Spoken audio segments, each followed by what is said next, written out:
Hi, fourth graders. So, today we are doing Unit 2, Day 8, and I'm going to read one text that will help you do the we do and the you do. There are a lot of questions you're going to be answering in RACE, in graphic organizers. There, I think, are a total of, 4 RACE responses. So obviously listen to what your teacher tells you to do, but I would say just pick one to do really well. So the questions that you are going to be thinking of are, what conclusions can you make about what Arachne is likely thinking about himself? What conclusion can you draw about what Arachne thinks about the contest? There are some multiple choice questions.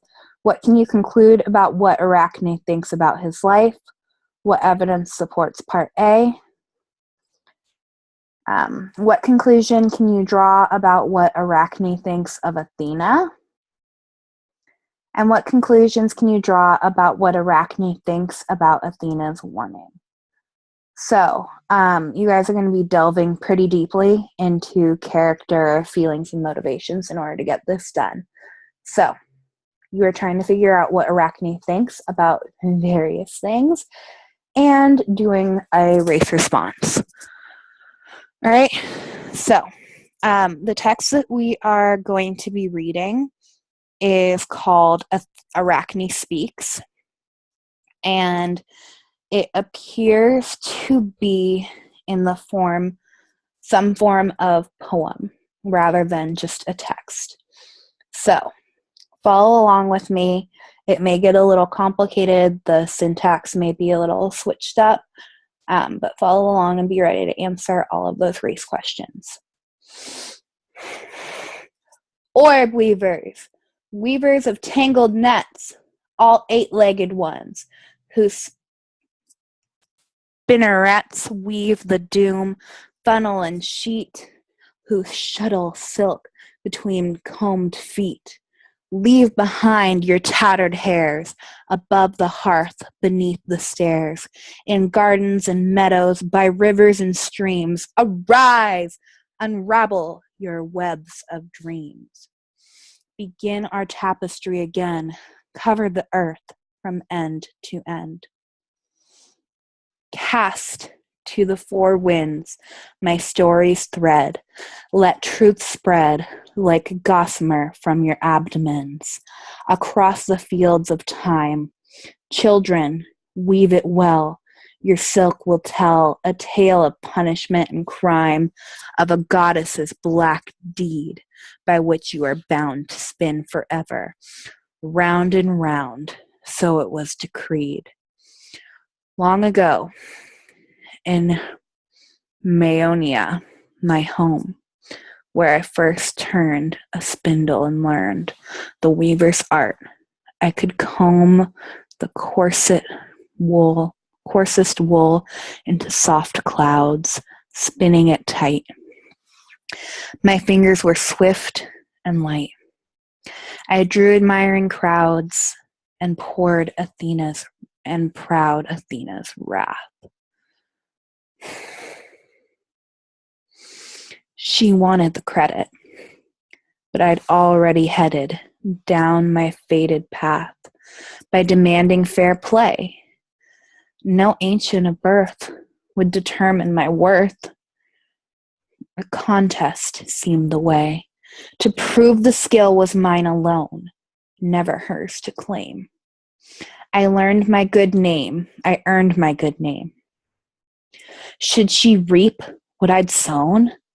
She had all eternity to comb and spin, to weave her stories in.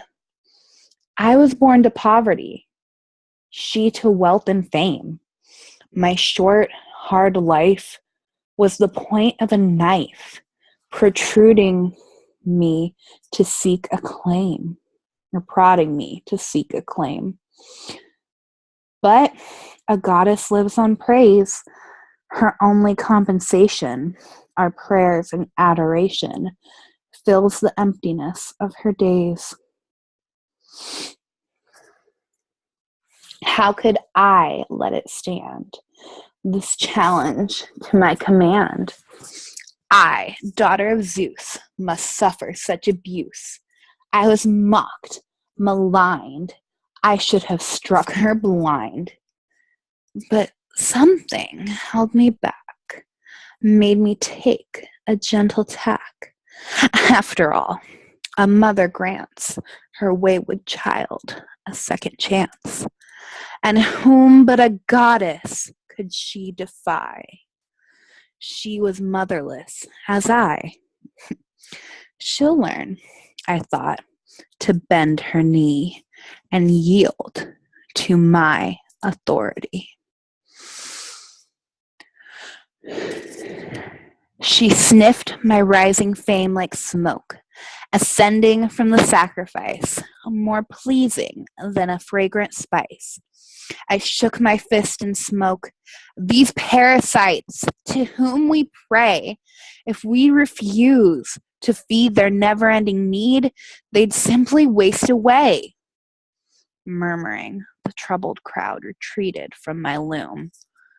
Your words will spell your doom, a strange voice called aloud.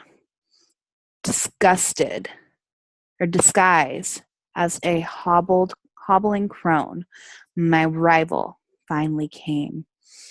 Offer prayers, she croaked, atone. Make no further offense. Take my advice or pay the price for your impertinence. Old woman, I laughed. You've lived too long. Your mind is gone. Why would I let my craft bring honor to another? Since the childhood I've been my own, toiling endless hours alone. No nimble-fingered mother taught me to twist this thread. No goddess stood by me. My spindle kept me company, twirling till my fingers bled. So pray, if you choose. As for me, I've vowed to keep my head unbowed. Athena's just afraid to lose. Why doesn't she appear? We should settle this. What cowardice! The old hag boomed. She's here!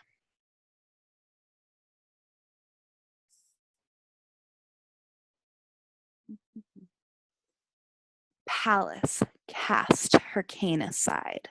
Towering nearly 8 feet tall, she let her spear and helmet fall and stared at me. Wild eyes. I felt them feel them even now, burning like a brand. Athena's eternal reprimand. Those eyes blazing in a brow as broad as a hero's shield. I turned bright red from feet to head. Still, I refused to yield.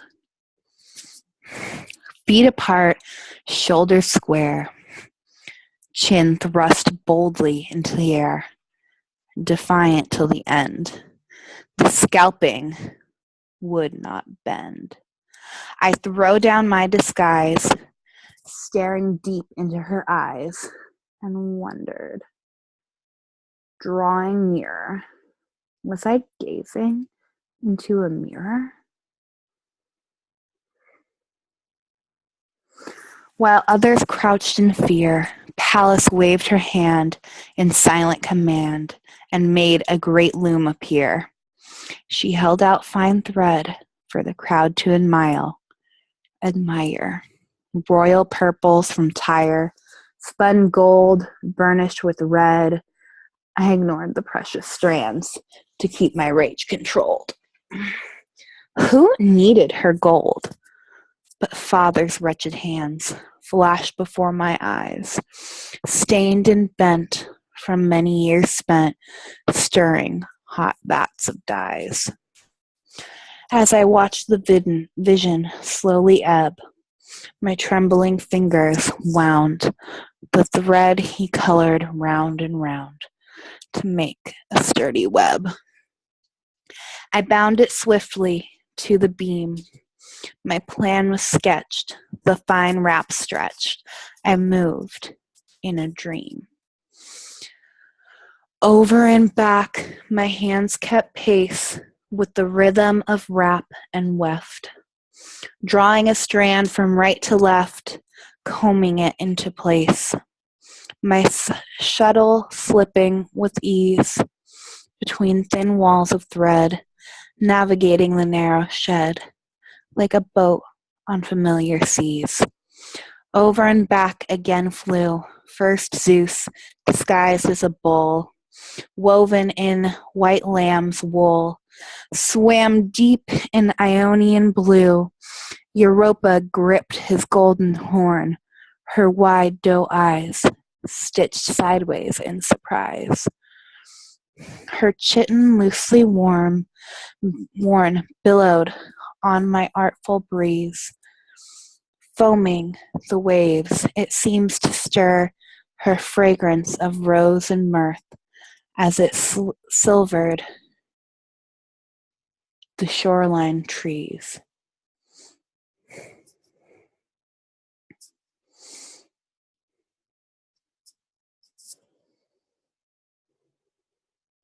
Over and back the shuttle sped, through glorious but cruel scenes, unmasking more immortal friends, each evildoer spread across my loom for all to see.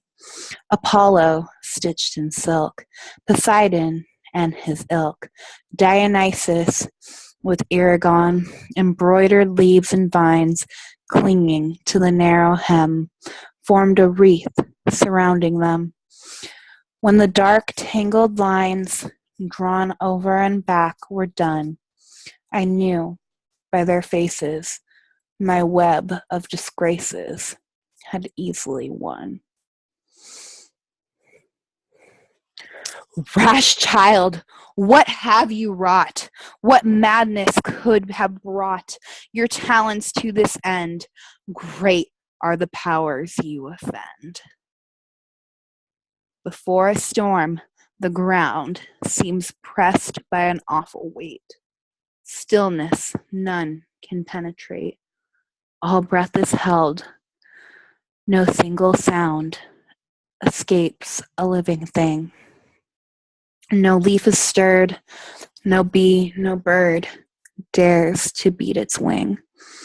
So it was that final hour before Athena's blast. A silence unsurpassed, mingled with the sun's power to forge a leaden heart no shade could ease. The crowd sank to its knees, writhing at Athena's feet like serpents in the nest. I grew too weak to move or speak. My heart, a hammer in my breast. As I struggled to stand, voiceless trees shuddered. A strong breeze gripped me with an icy hand. Athena, loud as thunder, shouted, Boreas, cold one, tear this heat from the sun. Turn it aside. Plow under the wickedness she's sown now before it threads. Undo these evil threads. Arachne must atone. The north wind's angry gale howled as it blew. My masterpiece ripped in two. It flapped like a tattered sail as Boreas tore it from the beam, strewing colors on the ground. I watched them swirl around like dry leaves on a stream. A crash split the air. Armor flashed through deepening gloom. Athena wrecked my loom, hurling splinters everywhere. She aimed her shuttle at my head. I felt a numbing blow, the sudden flow of warmth where it bled. bright rivers down my face, forming dark pools on the floor. Athena, 3 times more, struck that same broken place till white bone showed beneath the red. I staggered to my feet, fled to where a rope was stowed. Pulling the supple coils free, my tortured mind began devising its dark plan to end Athena's tyranny. I thought, if I must die, then let it be my choice. Hearing her angry voice, I stumbled toward a nearby tree, fastened the rope, drew it tight, dangled just above the ground, made one soft, strangled sound as everything went white. Spin round, too late to cut you down, too proud, too strong, too clever. Now you must spin forever. Hang at my command, your rope, this silken strand. I woke from death's white vision, still dangling from the tree, feeling strangely light, free. In this curious condition, I sensed the world through 8 dim eyes, each finger a slim, claw-footed limb, my body a fraction of its normal size, unfurled its own fine thread with my former skill, an artist still, my delicate weaving speed, over makeshift, ever-changing looms, branches to leaves, rafters to eaves, corners of forgotten rooms. Blown on ceaseless winds, my thread uncurled, round a changing world. Now, hosts of artisans spin on Arachne's name. Athena on her throne languishes alone, still envying my fame. What good is her immortality? No incense burns in the Parthenon's urns. She faces cold reality, while my descendants thrive, weaving our story again and again to the planet's end. Even then, we will survive. All right, 4th graders, so that concludes Arachne Speaks. So now you guys should be able to answer all of the questions in the We Do and the You Do for day 8.